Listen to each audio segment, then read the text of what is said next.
If I took nothing away from this book, I took away you guys have to stop underestimating people that you feel like are beneath you or that have less experience than you, specifically authors. Okay, if there is an author out here and they are new to the game, do not crap on them while you're on your rise to becoming a well-known author. I don't know.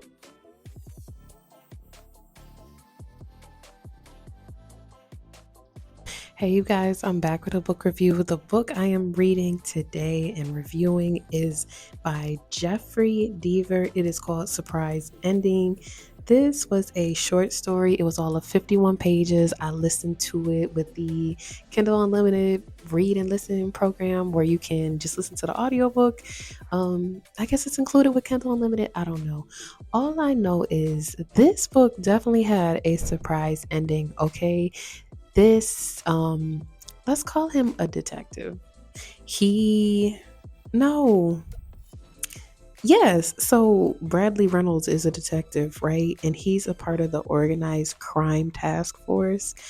And what he's trying to do is he's trying to take down these two mob bosses really, but he's really mainly focusing on Andre Hector Federico. So, with that, he is really trying to figure out by any means necessary, how can I take this man down? Because they're having the kids strung out on drugs. Like, it's just not looking good for the area. It's not looking good for the city. He is willing to go unconventional routes just to take this man down. He links up with a informant. Basically, he done put this snitch on payroll, and the informant kind of sort of is helping him, but at the same time he needs more information to be able to crack this big mob boss. Like, he's very specific about how he goes about things. He doesn't even really talk on the phone. He sits here and like presses buttons on the phone and does little dial tones so that whoever's on the other side of the phone gets what he means. Like, he might press certain numbers, and that certain number like literally decides, like, does this person who stepped into my territory live or do they die? Like, he's not saying anything with his voice. So he's very careful with what he's doing. You're not going to just arrest him just based off of, oops, he had a slip up, or oops, he did something wrong. And he also takes being a father very seriously. So it's like he doesn't even allow his son to get involved, even though his son wants to. He's very much so, no, you're going to go focus on school and whatever else you have going on, but I don't want you anywhere near the drug business and what I have going on. So when the detective Bradley, I was going to call him Bradley, but I didn't want to mess up his name. When Bradley gets a clue from the informant tells him, like, the only way to take him down is if you were working with this novelist. And he's like, well, what novelist are you talking about? So in Here You Come with the novelist Alan Sebold. I'm trying to make sure I have everybody's name on point. Mr. Sebold is very good with his ability to create these mystery thriller crime mob boss type books. Like, he's great at that. And when the PI suggests, like, oh, you should sit here and reach out to the novelist, my thought process was like, that is by far the dumbest thing I ever heard. Like, how is someone that writes books going to come up with this elaborate scheme to take down this mob boss? Like, I kind of felt like the PI was just, I felt like he was just kind of like trying to get some heat off of himself. So maybe that's why he had tossed Bradley in that direction.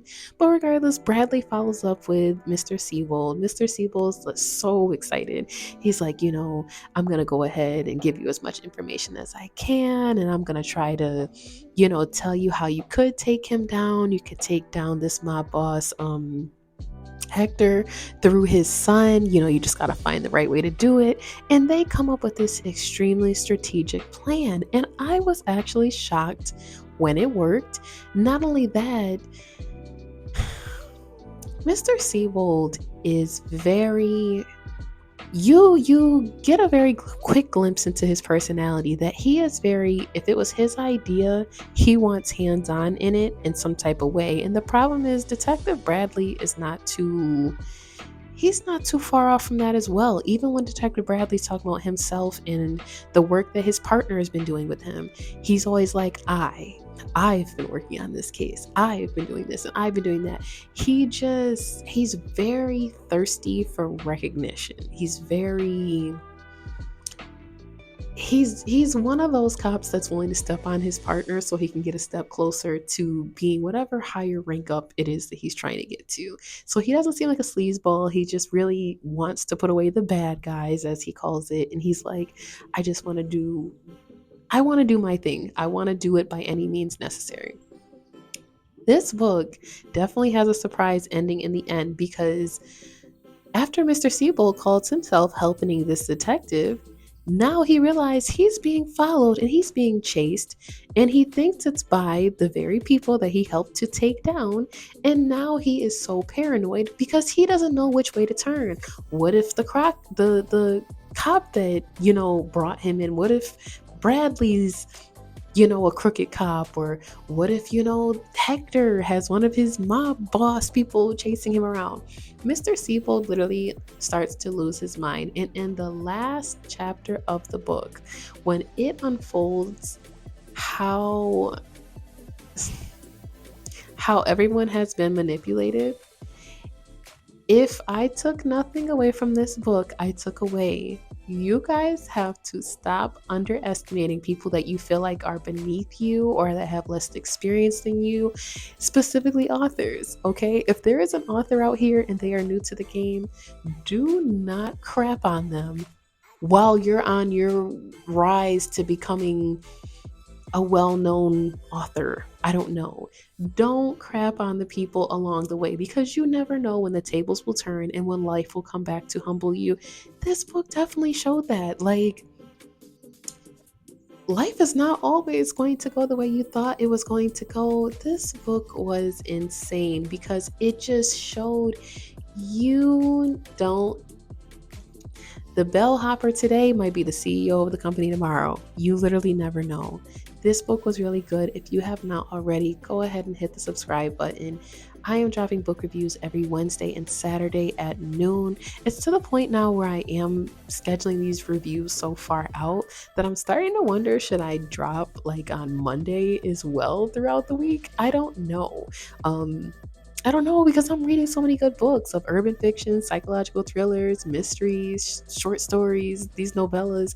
I'm reading so much stuff that I kind of sort of would love input from you guys on would it be what you guys appreciated if I started dropping more content on Mondays too, because I have so much and I'm just really excited. I'm falling in love with writing. I even got new t-shirts, you guys. So this book here, okay? It's sad I gotta read the name of it because I am working on so many different things. This book is remorseful. At this point, this book should have dropped by now. By the time you guys see it, it is available for 99 cents on pre-order with Amazon. I absolutely enjoyed writing this book. It is a novella. I fell in love with it. It is about a young woman who begins dating a trucker, and she is smitten by him. He is a chivalrous man. He is a good man. But along the way, as she starts to ask more questions about him and as she starts to have doubts about the relationship because he is on the road so much, she eventually uncovers this man has some dark secrets that he's dealing with. He has a past that